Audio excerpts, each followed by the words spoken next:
بسم اللہ الرحمن الرحیم یا ایہا الذین آمنوا ان جاءکم فاسق بنبأ فتبینوا ان تصیبوا قوما بجہالۃ فتصبحوا علی ما فعلتم نادمین۔ یہ آیت مبارکہ ہے سورۃ الحجرات میں۔ اللہ تبارک و تعالیٰ فرما رہے ہیں ایمان والو اگر تمہارے پاس کوئی فاسق انسان کوئی خبر لے کر آتا ہے فتبینوا تو ذرا اس خبر کی تحقیق کر لیا کرو، یہ سچی بھی ہے یا نہیں ہے، کوئی غلط خبر دے کر آپ کو کسی فتنے میں فساد میں مبتلا تو نہیں کر رہا، کیونکہ ہو سکتا ہے کہ آپ اس خبر کو سچ تسلیم کریں اور آگے اس کو نشر کر دیں، پھیلا دیں، بعد میں وہ خبر سچی نہ نکلے، جھوٹی ہو۔ تو آگے فرمایا کہ فتبینوا ان تصیبوا قوما بجہالۃ فتصبحوا علی ما فعلتم نادمین، کہ کہیں ایسا نہ ہو کہ پھر بعد میں آپ کو ندامت اٹھانی پڑے۔ جی، رسول اللہ صلی اللہ علیہ وسلم کا ارشاد ہے کہ کسی بھی انسان کے لیے جھوٹا ہونے کے لیے بس اتنا کافی ہے کہ وہ کوئی بھی بات سنے اور اس کو آگے نشر کر دے۔ ابھی حال ہی میں ایک خبر جو ہے وہ گردش کر رہی ہے کہ معروف کرکٹر وسیم اکرم انتقال کر گئے۔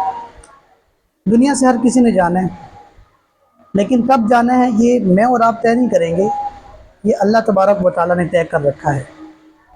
کل نفس ذائقۃ الموت قرآن میں حکم ہے، اور اللہ تبارک و تعالیٰ نے فرمایا ہے کہ ایک اجل مسمى ہے، ایک وقت مقرر ہے، اس پر آپ نے دنیا سے جانا ہے، آپ کا انتقال ہوگا۔ کس نے کب پیدا ہونا ہے اللہ کو پتہ ہے، کس نے کب دنیا سے چلے جانا ہے اللہ کو پتہ ہے۔ تو ایک انسان کو آپ ویسی اذیت دیں کہ وہ حیات ہے، زندہ ہے، بیوی بچوں میں گھر بار میں موجود ہے، اپنے کام کاج میں لگا ہوا ہے، اور اس کے خلاف پورے پاکستان میں خبر پھیل گئی ہے کہ بھی انتقال کر گئی۔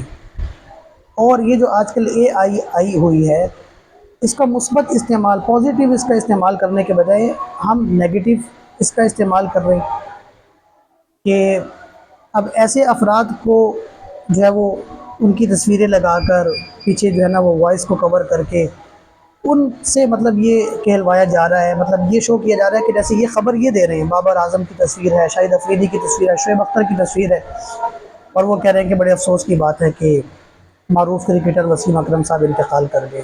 حد درجے کی حماقت ہے یہ۔ ہمیں معاشرتی طور پر، قومی طور پر ہمیں ان چیزوں کا خیال رکھنا چاہیے۔ ہم ایک مسلم معاشرے میں رہتے ہیں، ایک اسلامی معاشرے میں رہتے ہیں، ہم اللہ اور اس کے رسول صلی اللہ علیہ وسلم کو ماننے والے لوگ ہیں۔ ایسی خبروں کو جو جھوٹی ہیں، فیک ہیں، جو آپ کو پتہ بھی چل رہا ہے، یعنی ابھی تک آپ کو یہ نہیں پتہ چل رہا کہ آپ جو خبر آپ کے سامنے آ رہی ہے یہ سچ ہے یا جھوٹ ہے، یہ کسی نے جو ہے وہ بنائی ہوئی ہے، جو ایڈٹ کی ہوئی ہے، یہ بھی تک آپ کو یہ نہیں پتہ چل رہا۔ اگر آج کے دور میں بھی آپ کو یہ نہیں پتہ چل رہا تو آپ اپنے موبائلوں کو توڑیں، انٹرنیٹ کی کیبل کاٹیں اور تسلی سے اپنی زندگی گزاریں، اطمینان سے اپنی زندگی گزاریں۔ آپ کو یہ موبائل استعمال کرنے کا حق ہی نہیں ہے کہ جب آپ کو یہی نہیں پتہ کہ سچی خبر کون سی ہے، جھوٹی خبر کون سی ہے، کس خبر کو آگے نشر کرنا ہے، کس کو نہیں کرنا، تو پھر یہ ان چیزوں سے اپنے آپ کو دور کریں، ان لوگوں کے لیے چھوڑ دیں کہ جو ان چیزوں کو جانتے ہیں، استعمال کرنا، چلانا، اور ان کو صحیح اور غلط کی پہچان ہے۔ تو اللہ تعالیٰ ہمیں معاف فرمائے، اللہ ہمیں سمجھ نصیب فرمائے۔ کسی بھی انسان کی زندگی کو ایک دم میں موت میں تبدیل کرنا یہ ہمارے اختیار میں نہیں ہے، یہ اللہ کا اختیار ہے۔ اللہ کے اختیار میں، اللہ کے فیصلوں میں خلل ڈالنے کی کوشش نہ کریں۔ ممکن ہے کہ وہ تو اپنی زندگی میں حیات ہوں، کل آپ کی خبر ہو جائے۔